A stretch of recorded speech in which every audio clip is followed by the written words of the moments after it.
Dit is een BNR-podcast. Het is gelukt. Ik zit in een film. Gefeliciteerd. Ja. Eindelijk. Was voor frontierwerk ook heel erg goed, Joe, of niet? Nee, ik heb gewoon mezelf gespeeld. Oh, oké. Dus dat dan weer wel.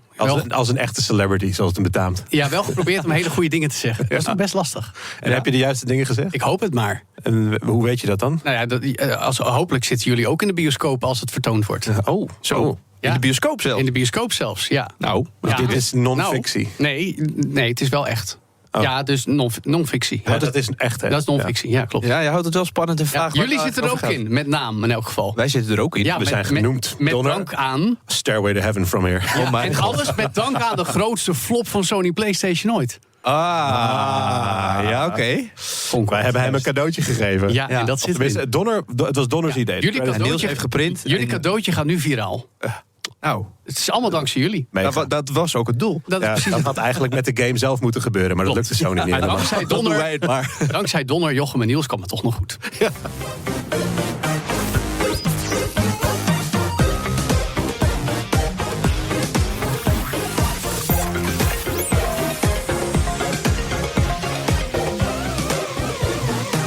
Goed dat je luistert naar deze aflevering van All in the Game, de podcast over videogames voor iedereen. Delen met je vrienden, dat vinden we heel fijn. Laat een review achter op Spotify of op een podcast, doe dat.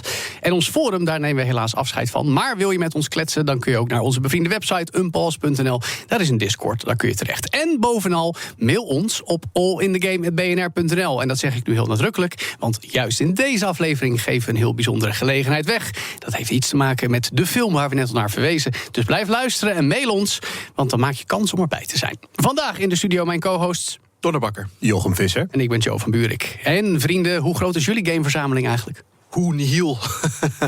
Ja, online gewoon digitaal wel. Maar ik denk meteen in fysieke producten. Nou, dat niet zoveel. Je hebt bijna geen nooit- fysieke games. Nee. Jochem? Het is nooit groot genoeg. Heb je het meegezult, je jeugd naar je volwassen leven? Ja, dat wel. Ik bedoel, mijn ma zei op een gegeven moment, hey, nou moet het echt een keer oprotten. Dus jij hebt het in kratten in de berging thuis staan? Ja, kratten. Nou, niet de berging. Dat vond ik te eng. Dus het staat wel echt gewoon boven bij mij in de kast, bij het vinyl en bij Kun de je het DVD's. nog aanzetten? Ja. Ik heb gewoon die Gamecube daar staan. Ik heb die Super Nintendo en dat soort dingen. Maar het is wel, het is te klein. Want als ik van die filmpjes van retro-verzamelaars zie, dat zijn van die mensen die gaan naar een beurs en die zeggen dan, ja, ik heb hier een sealed versie, €120 van deze oude game die ik zo mooi vond, weet je wel. Nou, dat heb ik helemaal niet. Ik heb gewoon mijn oude games. Dus Voel bij me mij een heel klein beetje aangesproken. Ja, Dus- ik praat ook tegen jou, Joe Oh, van Burik. toch wel. Want jij bent er echt zo eentje met zo'n kast vol met rijen games. Zo'n Ik laden val die nog er- wel mee, Jochem. Oh, jij valt nog mee. Oké, Dus, nou. maar goed. En als je dat wil zien, dan kun je daarover horen. Juist in deze aflevering, want we hebben het weer over gameverzamelobsessies. Vaak onderwerp geweest in deze podcast. En ja, ook die van mij. En het is zo erg, er is zelfs een film over gemaakt. Press start voor nostalgia. The spark of collecting retro games has always been around, but it's become a blazing fire for a few years now. Games will always be a part of my life. Video games will always be very important to me. It allows me to be the protagonist, the hero, to achieve something. That has never stopped being magical. I'm 33 years old. I'm 40 years old. I'm 43 years old. I'm almost 50 years old. Adult gamers today are not just playing with these old games. Retro gaming is not just a lifestyle. And since we've switched to English, because that's how we'll be talking to the maker of this documentary, an experienced professional in TV and film color grading, in fact, and an avid retro game collector himself. Welcome to the studio, Bruno Ramos. Thanks, Joe. Thanks for being here. Thanks for inviting me. So, you made a film about nerds like ourselves collecting old games. Yeah, you summed it up. Why? Why? Tell us. Wow, that's a big question. I don't know why, because I fell into it head first a couple of years ago. I think it was that feeling that when I met all these guys here in the Netherlands, I live here, right? So You've lived here for like 10, 15 years already? Yeah. 13, 14. Yeah. You're from Brazil. I'm from Brazil, yeah, and I work here in Hilversum. I've worked in Hilversum for many years. Now I have my own place just outside, where I do TV shows here as a colorist. But I've met a lot of passionate gamers, collectors, game developers, Dutch game developer they all became good friends of mine, and I've always had this love for Nintendo 64 just, I think, because of my age. And like we're of similar age. I have a similar love. And Jochem. Yeah. Although I'm more of a Super Nintendo guy, I gotta say. Yeah. I was one of those people that tried to skip the PlayStation and N64 generation because, well, first of all, my parents wouldn't pay for the second one, and we still had a Super Nintendo. So I was like, that's also why my love for PC games started at that point. That was like Planescape Torment and Half-Life and discovering that world because the Super Nintendo was kind of old. And then the N64 still got in, and then the GameCube came out really fast after that. And then I, got onto that train, of course. Yeah, so this could be a quote in your film. Oh, no, it's already edited. Part 2, maybe part 2. Is it all stories like this, or how many people did you talk to? What occurred to you while you were shooting this? Yeah, so I talked in the Netherlands, I believe, to 6 people, but then there's the wife of one of them. So yeah, there's a little bit more. I talked to one game developer in Germany, Heidelberg. And also in Brazil, I talked to some pretty interesting people because I luckily managed to go there to shoot. So amongst the Brazilians is a journalist that actually launched the official Nintendo magazine in 1998 there. That's cool. And, he has all these stories about Miyamoto and all those things. Was he the guy with the signed cartridges of Koji Kondo and all that stuff? No, that was actually here in the Beeld en Geluid Instituut. Onze vriend van de show, Willem. They have that there. It's not on display, but they were kind enough to show it to us, to the film. Yeah. So that was Willem and Witse here in Hilversum. Yeah. But retro games has always been a special thing in Brazil for many reasons, I was told. Yeah, it's...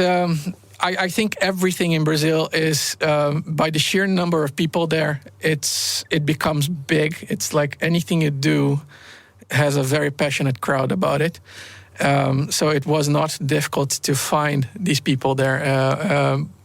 What's difficult is to shoot there. It's a city that has more people than the Netherlands in one city. So it was a logistical nightmare to shoot there. But the result is amazing. It's so cool because the film is Dutch. I live here. I produced it here. So from that optic, the film is Dutch. So Brazil is the exotic thing there. It's what Dutch people will see and say, hey, that's different, So from the perspective of the film, we are in the Netherlands. We are talking to these Dutch people and one German close by. And an Italian as well, I believe. Nah, he is Dutch-Italian. Okay, well. He looked and sounded Italian in the He does. Yeah, that's cool. But then when we go to Brazil, it's like, the Dutch apparently are very passionate about it. And they collect and they're just... I'm becoming myself, and that's, I guess, where the film comes from. I found out that I was becoming that way, and then I was like, I'm not alone. I've met all these guys like Joe. Yeah, I never chose to start my collection. It just happened.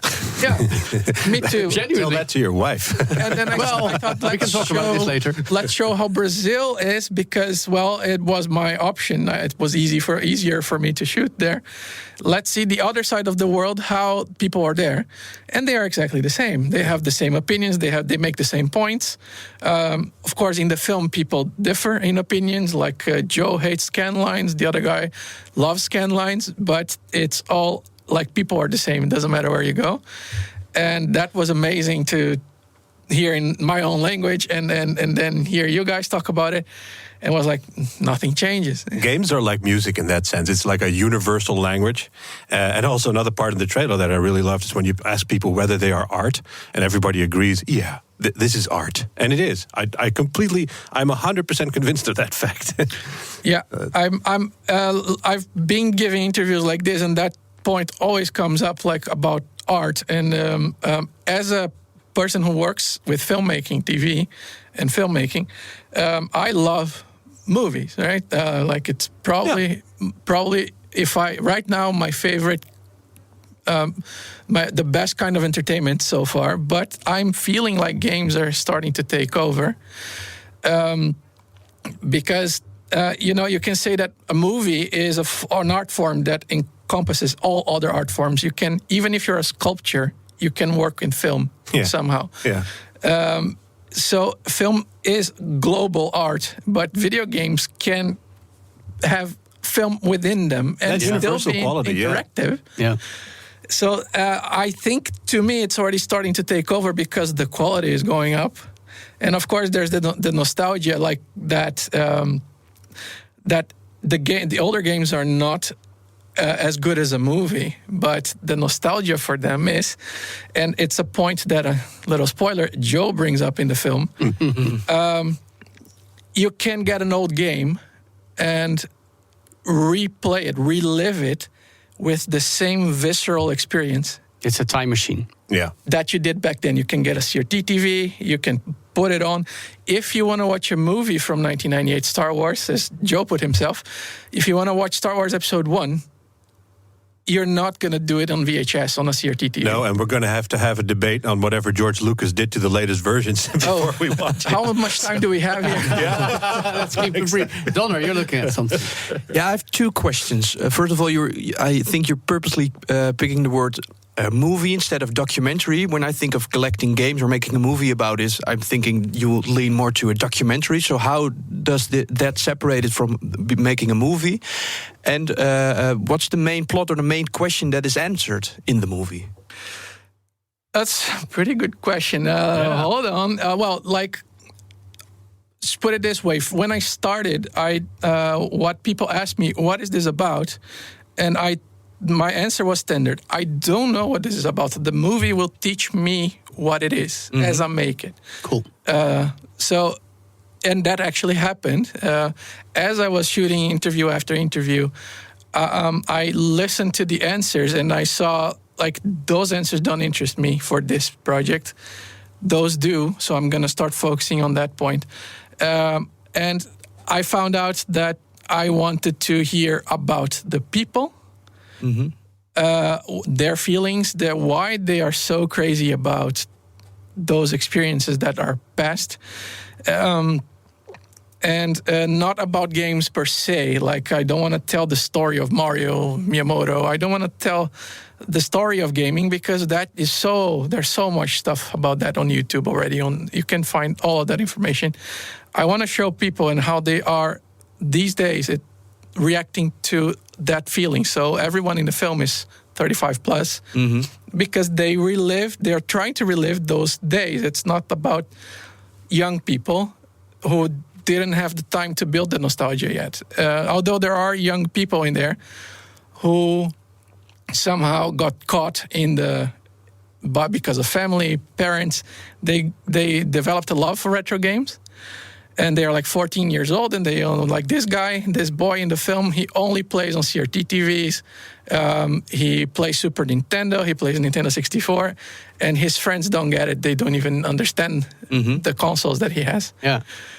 That's an interesting point, though. I mean, given your dad is a gamer, Donner, he is. Maybe you have had this experience in some way as well, that your father was telling you or showing games that he used to play when he was younger and that influenced your upbringing in terms of games, or you were just playing League of Legends when you were 12, we all know.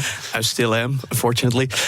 No, he started with a PlayStation 1 and a PlayStation 2, but that died out a little bit. And then I got a Nintendo DS, and that brought us closer. And then he started showing me what he was doing and what he was playing. It dried out a bit. But yeah, I think we got a better understanding afterwards. He didn't introduce me, I would say. No, it's this funny like by effect of making a documentary like this, though, is that you're catching that moment when video games become historical things. Because for a very long time, they have not been historical things at all. Because they weren't around long enough yet. They weren't around long enough, and they were like the domain of young people and all that stuff. Yeah, that's an important point that I tried to make in the film. As I was making it, I understood the importance of preserving it. So that's where, like, the Beeld en Geluid Institute here in Hilversum, they come in the film because they are actively working legally to copy those games and keep them preserved. Yeah. They're doing that in an amazing way, and like the conclusion that I think everyone got when we were talking about it there is. They are part of our culture already, Western culture at least, but, well, Eastern too, obviously, Japan, right? Very much so. They are part of our culture, but the people that think they are important didn't get old enough yet to make them important. Like right now, the people who love video games, they're just playing. They're not making laws.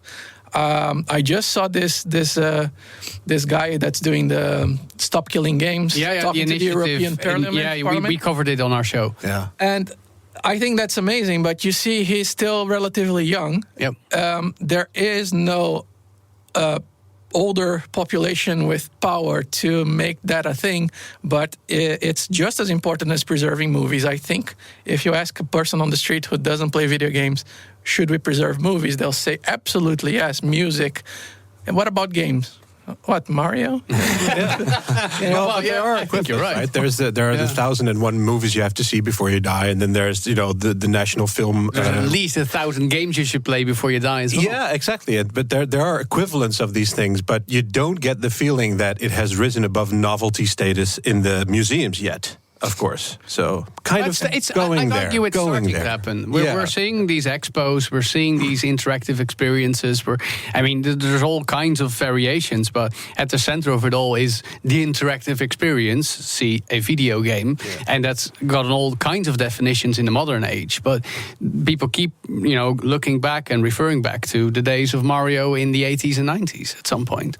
Yeah, and because that's like it's like that granny that says, "Oh, there you go, you're playing your Nintendo again," but you're actually playing a PlayStation. But to her, it's the exact same thing. Yeah. Oh, it's a thing with a screen and buttons. It's a Nintendo, right? So those people don't care. It's just bleeps and blops and that annoying noise in the background. Yeah. But now we are getting to our 40s, and we are like, this is important too, and that I have to say that's probably because of nostalgia. Yeah, but at the same time, referring to the people you're just referring to, including my wife a little bit, is this documentary also like a production to show people who are not that into games, let alone collecting video games, to show and tell about the value and the experience that people may have with it, as an explanatory piece, if you will? I believe so. I think that was part of me not wanting to make it an encyclopedia of games, not wanting to tell a story about. That's boring to those game. people. Yeah, like they will not care that the art designer from this game was the art designer of that game. No. That's more human interest. Yeah. It's like this 44-year-old guy who's a good friend of mine. Hey, Peter, who is married, has 2 children. Yeah, we know him well here. Yeah, Retro Game Papa. Yeah, and he has his attic is unlivable because of all the gaming stuff there. Yeah, I was there last Joe, week. Hey, that sounds No. Okay, full disclaimer. Bruno and I went over there last January. It's far worse than my attic. And Bruno's been there. You've been there, Jochem. You can attest to it. I've slept there, but yeah. Oh, there you go. His attic is unbelievable. It's filled to the brim. And so I had to interview his wife because she's like, he took our garage, he took my mother's garage, he took my friend's garage who has nothing to do with us. I hope my wife's listening. And that's just games. Let's not start on his Transformers obsession and Lego and instruments. Like, she's a musician. His house is a Disneyland for a nerd. Yeah. But if I imagine my parents seeing that his house, they would say, "This guy's 44." Yeah, and the we point call it a condition. The point I'm trying to make in the film, yes, he's 44, and I will be 44 in few years. 6 years, and I will probably be like that too. I hope I have the cash to build what he did. Hopefully, you'll be slightly more organized, Bruno. I'm trusting you will be. Yeah, because What I find funny though is that, there may be a Citizen Kane of video games. There may be a Godfather in an Apocalypse Now and all kinds of other. Oh, you can surely point those out. Yeah, you can point them out like I don't know, the Zelda and Half-Life and Mario and all these classics and all that stuff. Killer 7. Well, we will continue, but that's more like here's the Michel Godard movie or something like that, or Jean-Luc Godard. Pulp Fiction of video games. Yeah, exactly. That should be a different thing, have you found out anything pointing towards a canon of video games when you were talking to these people? Anything they all agree on should be on a pedestal? No, I don't think anyone agrees 100% on everything. No, but, right? But there are. That was the beauty of editing this film, because it started to flow so seamlessly from one topic to the other, with just by what people were saying. Because like the Dutch developer Michiel Krode, who made the game Should Made a Max, he starts talking about how his game has this retro vibe, and how he wanted to have scan lines in it, like the option to turn it on and screen curvature. Yeah, which we see in a lot of indie retro-styled games these days. So many. Yeah. He didn't see the point. I mean, he wanted that, and his partner developer, Hans, the German guy, didn't see the point of that, because he's like very practical, very German. He's like, no, it's just the game. It's not efficient. But Michiel is the emotional Dutch guy, and he's, I want to see that. I want to have that feeling. The emotional Dutch guy. That's great. Yeah, and then Hans says, like, yeah, I didn't see the point. And then we cut to Joe, like, I don't need that. I have my Wii U, and I'm happy with it. Put it on. I can play a Wii game with HDMI. Yeah, I upscale everything I can. But even I don't, because I'm not interviewed in my own movie. But I would not agree with Joe in that part. Because No, but this is especially funny because we both we've covered this device as well on our podcast. We've both play on analog 3D, which is a modern N64, effectively. Amazing. And there's this whole list of tools, including visual effects, including scan lines, including everything you can imagine. And this just goes to show that the modern retro game nerd who has some money to spend is, very diverse in terms of the way they want to experience old games. I mean, there's this funny point there, because when I put on the CRT and I hook up the GameCube and all that stuff, and I do the RGB and all that stuff, the cables, I put on 60 hertz mode, which was like a novelty back then and looks great, and more frames. Yeah, more frames and all that stuff. But I don't purposefully keep it on 50 hertz. You know what I mean? I just put on that mode. Yeah. So there's all these kinds of different choices you can make in there that make it probably the experience that was there when you were young. Is that what they're all trying to do? I guess, because I can't play Mario 64 on an European console, because I didn't grow up with that. To me, when I play that, it feels like Mario is underwater. Yeah, you had NTSC, we had PAL. So we were suffering from, 18 frames per second, while you were having 24. Yeah, it's something like that. But also the physical motion, like the amount that Mario moves per second if you're running,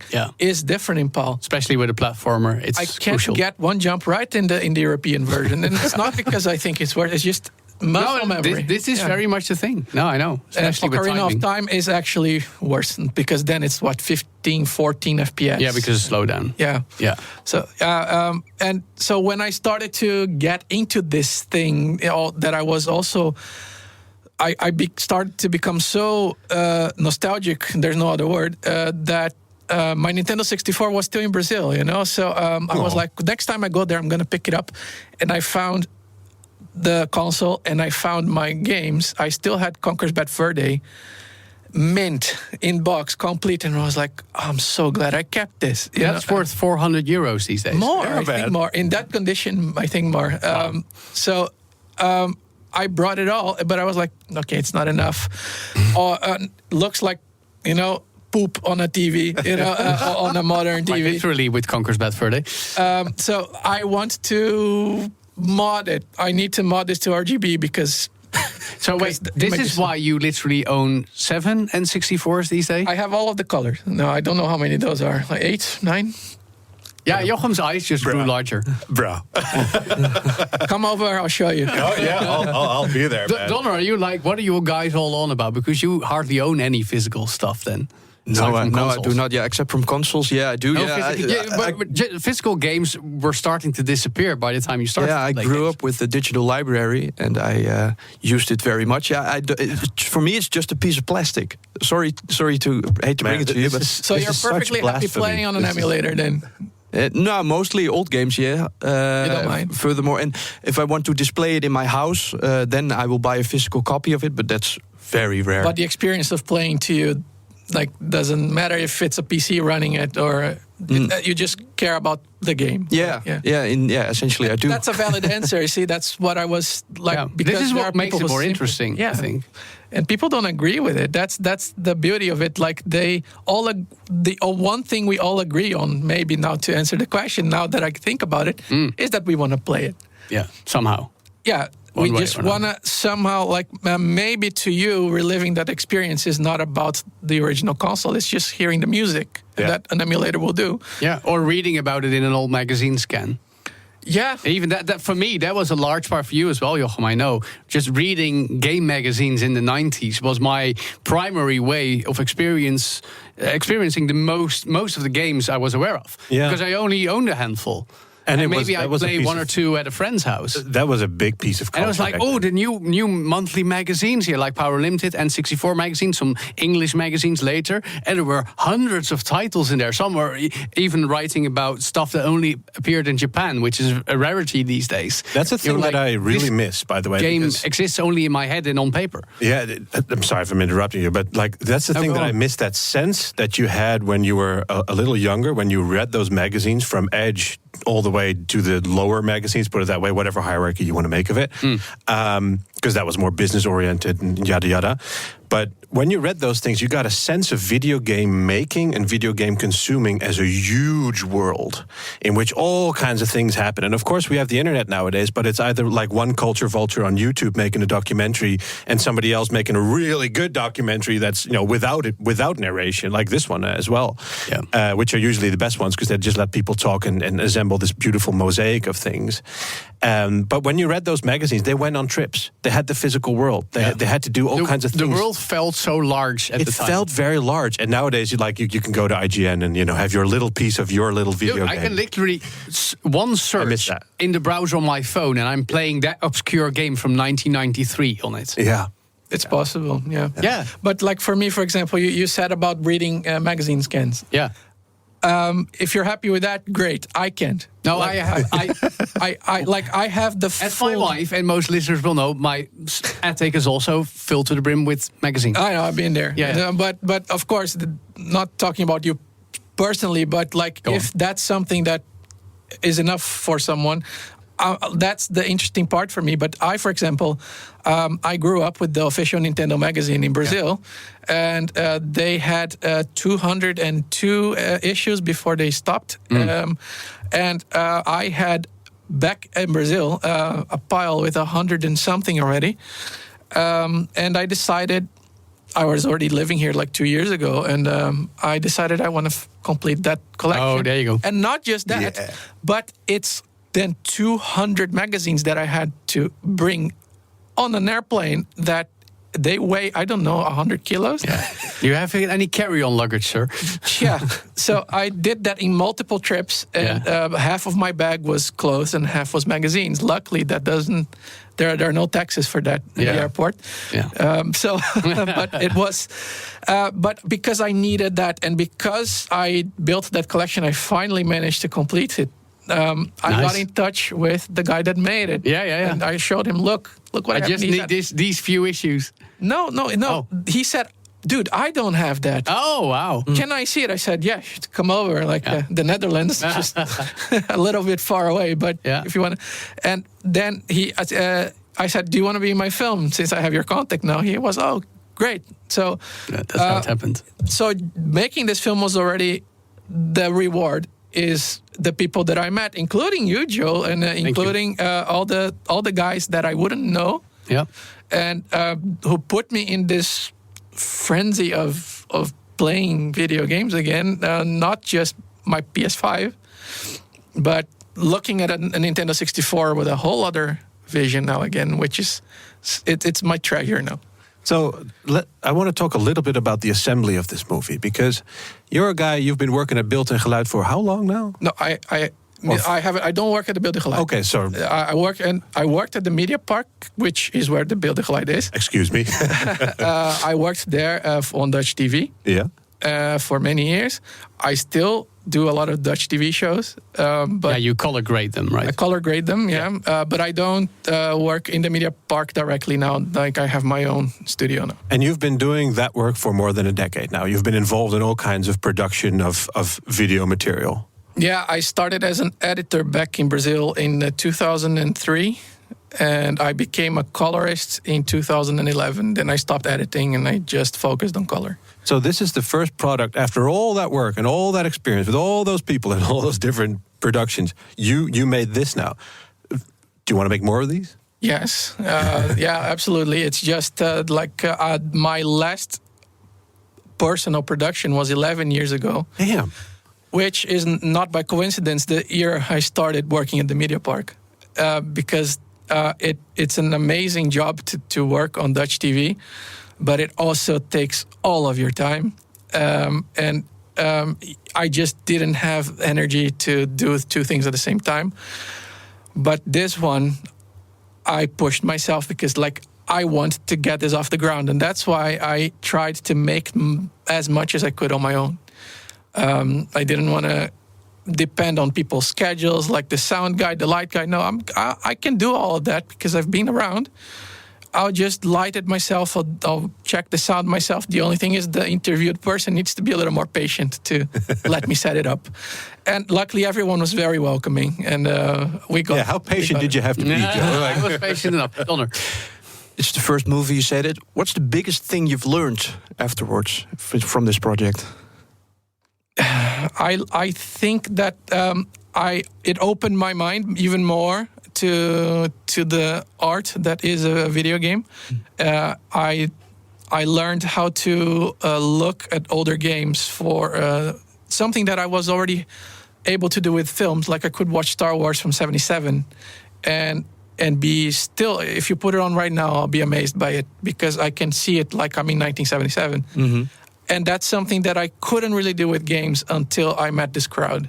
And now it's like, if you think how a Super Nintendo game or even an NES game manages to create images, if you go after how that technology worked, that is amazing. That is sorcery. The games of today are so easy, relatively, to make if you consider how those games were made. Yeah. So now I can sit down and play those games that I never played, and like I'm in the 80s and I'm being amazed by them right now. And I think this is part of the time machine effect that I was alluding to earlier. And maybe it doesn't even need to be something that you experienced when you were younger as just having an interest in history of video games.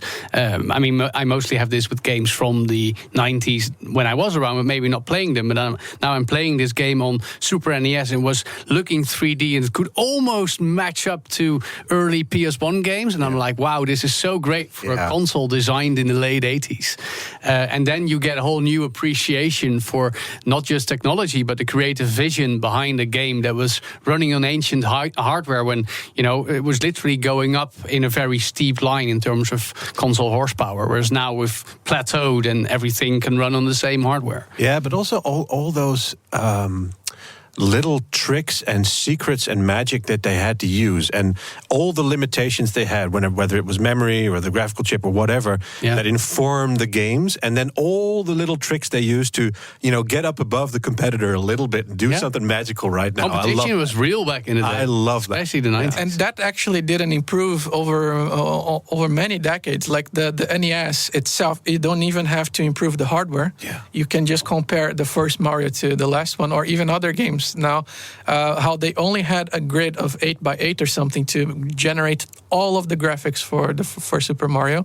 And then later on the same hardware, they found a way to swap that grid by 3. So they had 3 grids, and they could get some sprites from this grid, some from that, and build completely different worlds and change them on the fly on the same hardware. Yeah. And you're like, oh, so they figured that out, right? So now No, the Nintendo 64 is exactly the same thing. If they knew what they had when they created the hardware of the Nintendo 64, Mario 64 would look and run much better.